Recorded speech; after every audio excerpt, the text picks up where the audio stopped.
welcome to the Read Aloud for September 23rd, day 8. Here we go. Okay.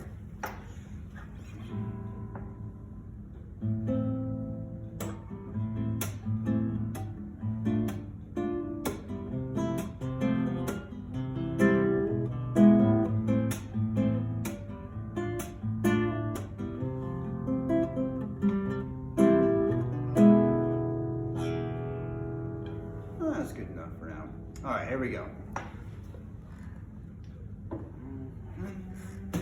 Let's see where we were. Hobbit.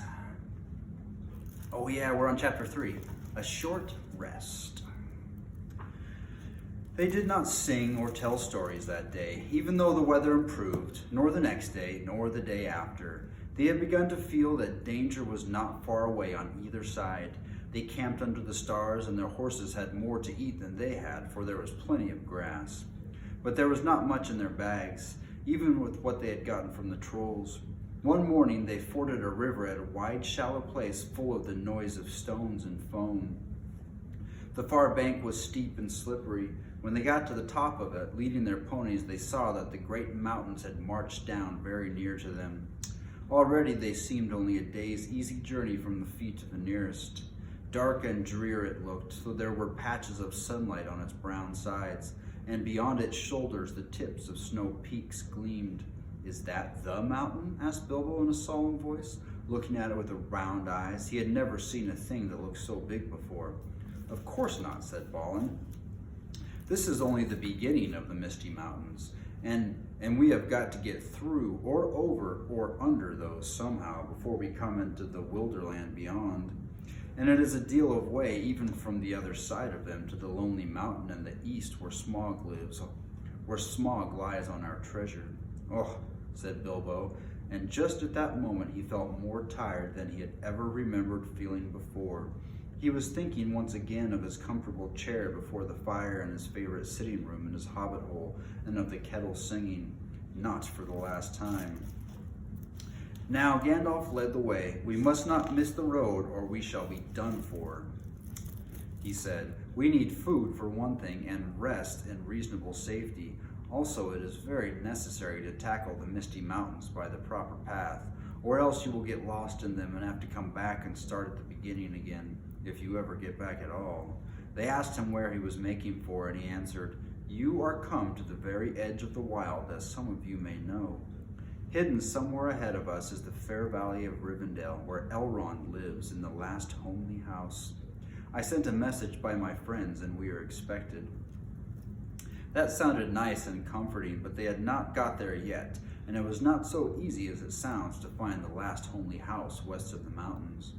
There seemed to be no trees and no valleys and no hills to break the ground in front of them, only one vast slope going slowly up and up to meet the feet of the nearest mountain in a wide land the color of heather and crumbling rock, with patches and slashes of green grass and moss green showing where water might be. Morning passed, afternoon came, but in all the silent waste there was no sign of any dwelling. They were growing anxious, for they saw now that the house might be hidden almost anywhere between them and the mountains.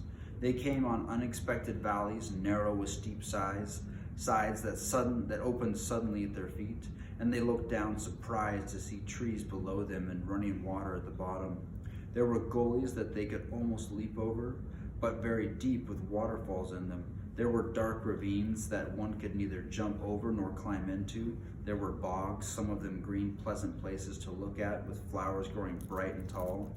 But a pony that walked there with a pack on its back would never come out again.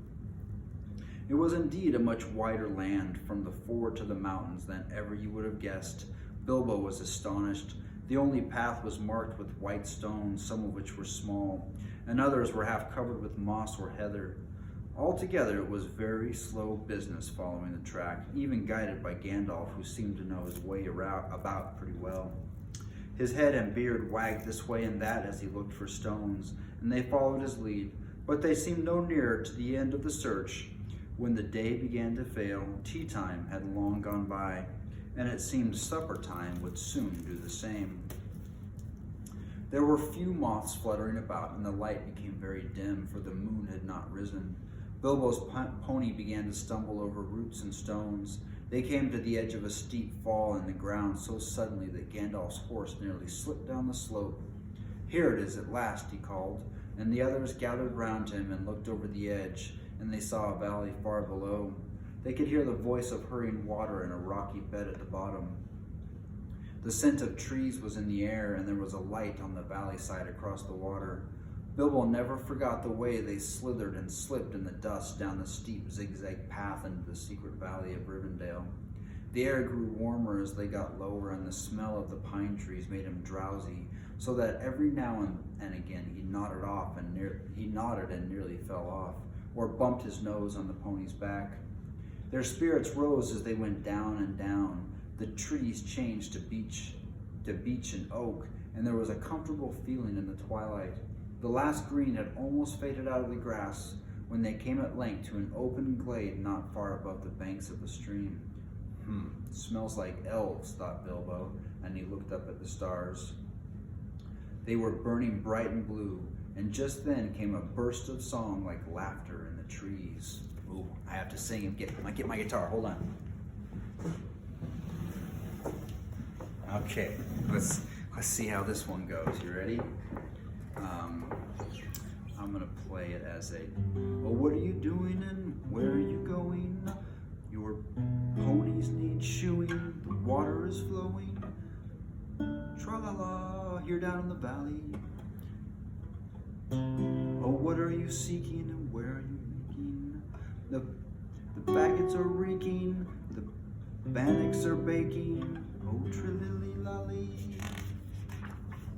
Oh, it keeps going. It keeps going. Hold on. Okay.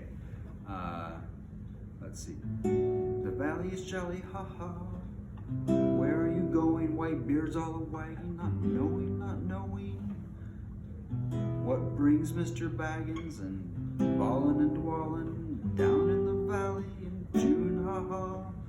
Oh, will you be staying or will you be flying?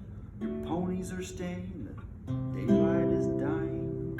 To fly would be folly, to stay would be jolly, and listen and hark, end of the dark to our tune, ha-ha."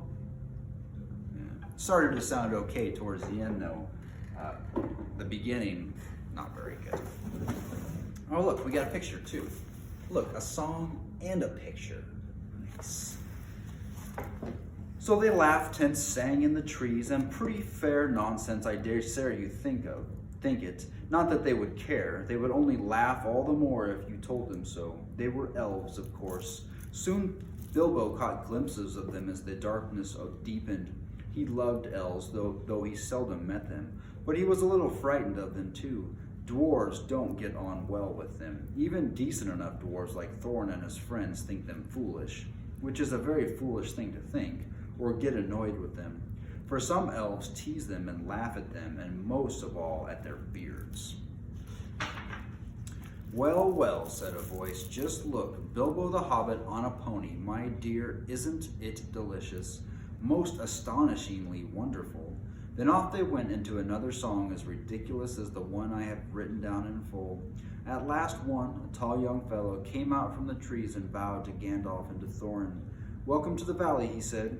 "Thank you," said Thorin, a bit gruffly. But Gandalf was already off his horse and among the elves, talking merrily with them. "You are a little out of your way," said the elf. "That is, if you are making for the only path across the water into the house beyond. We will set you right, but you had best get on foot until you are over the bridge. Are you going to stay a bit and sing with us, or will you go straight on? Supper is preparing over there," he said. "I can smell the wood fires for cooking." Tired as he was, Bilbo would have liked to stay a while. Elvish singing is not a thing to miss. In June under the stars, not if you care for such things. Also, he would have liked to have a few private words with these people that seemed to know his names and all about him, although he had never seen them before. He thought their opinion of his adventure might be interesting. Elves know a lot and are wondrous folk for news, and know what is going on among the people on the land, as quick as water flows or quicker.